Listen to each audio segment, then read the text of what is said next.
Assalamualaikum warahmatullahi wabarakatuh. Selamat pagi anak-anak, jumpa kembali dengan Bu Sulis. Pada pertemuan yang lalu, kalian sudah belajar tentang kegiatan ekonomi negara-negara ASEAN. Nah, pada pertemuan kali ini kita akan belajar tentang kondisi politik negara-negara ASEAN. Nah, sebelum kita mempelajari lebih lanjut, ya mari kita mengingat kembali supaya tidak lupa ya. Negara-negara anggota ASEAN yang ada 10. Yang pertama Indonesia, yang kedua Malaysia, yang ketiga adalah Singapura, yang keempat Filipina, yang kelima Thailand, yang keenam Kamboja, yang ketujuh Brunei Darussalam, yang kedelapan adalah Laos, 9 Vietnam, 10 Myanmar. Ini adalah 10 negara-negara anggota ASEAN, negara yang terletak di kawasan Asia Tenggara dan mendirikan sebuah organisasi yang bernama ASEAN. Negara-negara di kawasan Asia Tenggara mempunyai sistem pemerintahan yang berbeda-beda. Ada yang berbentuk republik dan ada juga yang berbentuk kerajaan atau monarki. Nah, mari kita bahas satu persatu. Mulai dari negara kita, Indonesia. Sistem atau bentuk pemerintahannya itu adalah republik. Apa itu sistem pemerintahan republik? Republik itu artinya bentuk pemerintahan yang berasal dari rakyat. Artinya, kepala negaranya itu dipilih oleh rakyat. Dan biasanya sistem pemerintahan republik ini dipimpin oleh seorang presiden. Nah, makanya kepala negaranya di sini adalah seorang presiden. Tahu ya, presiden negara kita sekarang ini yaitu Bapak Joko Widodo. Kepala pemerintahannya juga sama, presiden. Jadi yang menjadi kepala negara dan yang menjalankan pemerintahan itu adalah presiden. Lanjut kita ke negara tetangga yaitu Malaysia. Sistem pemerintahan atau bentuk pemerintahan di Malaysia itu berbentuk kerajaan atau monarki. Nah, namanya kerajaan berarti dipimpin oleh seorang raja atau ratu. Kepala negaranya itu adalah yang di Pertuan Agung. Ini setara dengan raja atau sultan. Jadi nanti kalau kalian ditanya yang di Pertuan Agung tidak bingung lagi ya. Jadi yang di Pertuan Agung itu sama dengan raja atau sultan. Cuman ini khusus ada di Malaysia. Kepala pemerintahannya itu adalah Perdana Menteri. Jadi yang menjalankan pemerintahan itu bukan kepala negara, namun seorang Perdana Menteri. Lanjut kita ke negara Brunei Darussalam, negara yang kaya akan minyak ya, negara kecil tapi kaya anak-anak ya. Sistem pemerintahannya itu berbentuk monarki absolut. Monarki absolut berarti seorang raja itu mempunyai kekuasaan penuh untuk memerintah negaranya. Absolut itu kan mutlak ya. Jadi bentuk pemerintahan monarki absolut itu artinya seorang kepala negara, dalam hal ini adalah raja atau sultan ya, itu mempunyai kekuasaan mutlak atau kekuasaan penuh untuk mengatur negaranya. Nah, kepala negaranya jelas seorang sultan, karena di sini Brunei Darussalam itu monarki atau kerajaan Islam. Kepala pemerintahannya juga sama, yaitu seorang sultan. Lanjut kita ke Singapura. Sistem pemerintahan Singapura itu adalah republik parlementer.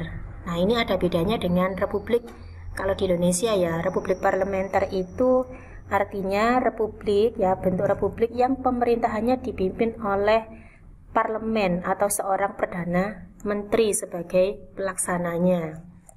Jadi di sini kepala negaranya tetap seorang presiden, namun kepala pemerintahannya yang menjalankan pemerintahannya itu adalah perdana menteri.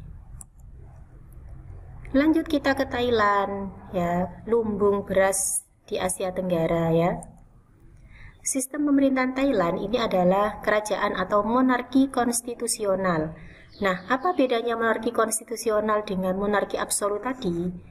Kalau monarki konstitusional itu berarti kekuasaan.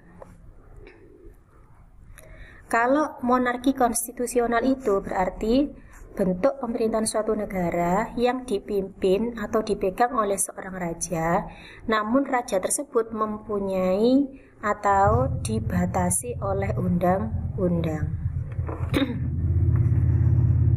Monarki konstitusional artinya bentuk pemerintahan di mana kepala negaranya, ya, dalam hal ini seorang raja. Monarki konstitusional artinya bentuk pemerintahan suatu negara yang dipimpin oleh seorang raja, ya, karena berupa monarki atau kerajaan yang kekuasaannya itu dibatasi oleh undang-undang. Jadi raja ini punya kekuasaan tetapi dibatasi oleh undang-undang. Monarki konstitusional. Monarki konstitusional itu artinya bahwa kekuasaan seorang pemimpin, dalam hal ini raja, itu dibatasi oleh undang-undang. Jadi meskipun raja tersebut mempunyai kekuasaan, namun dibatasi oleh undang-undang. Nah, kepala negaranya berarti seorang raja, ya, karena di sini bentuknya adalah kerajaan.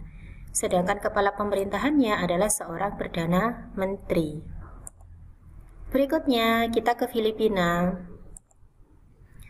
Sistem pemerintahan, ya, kalau di Filipina itu adalah berbentuk republik. Ini sama dengan di Indonesia.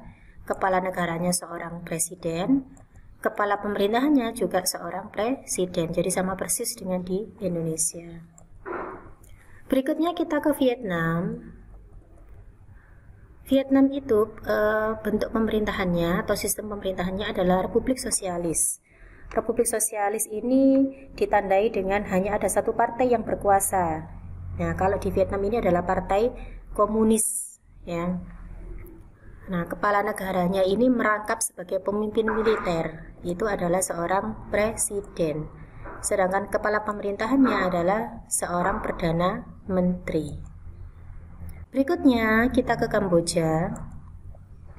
Sistem pemerintahan Kamboja adalah monarki konstitusional. Ingat, ya, apa itu monarki konstitusional? Ya, monarki konstitusional itu artinya kekuasaan seorang pemimpin, dalam hal ini raja, itu dibatasi oleh undang-undang. Kepala negaranya jelas seorang raja karena bentuknya adalah monarki atau kerajaan. Sedangkan kepala pemerintahannya adalah seorang perdana menteri. Lanjut sekarang kita ke Laos, ya. Sistem pemerintahan Laos ini adalah Republik Sosialis, jadi sama dengan Vietnam. Kepala negaranya adalah seorang presiden, sedangkan kepala pemerintahannya adalah seorang perdana menteri. Lanjut sekarang kita ke Myanmar, ya. Kalau Myanmar sistem pemerintahannya adalah Republik Parlementer. Kemudian kepala negaranya adalah seorang presiden, kepala pemerintahannya juga sama, seorang presiden. Nah, sekian anak-anak penjelasan Bu Sulis tentang kondisi politik negara-negara ASEAN. Semoga bermanfaat untuk kalian. Sampai jumpa pada pertemuan berikutnya. Wassalamualaikum warahmatullahi wabarakatuh.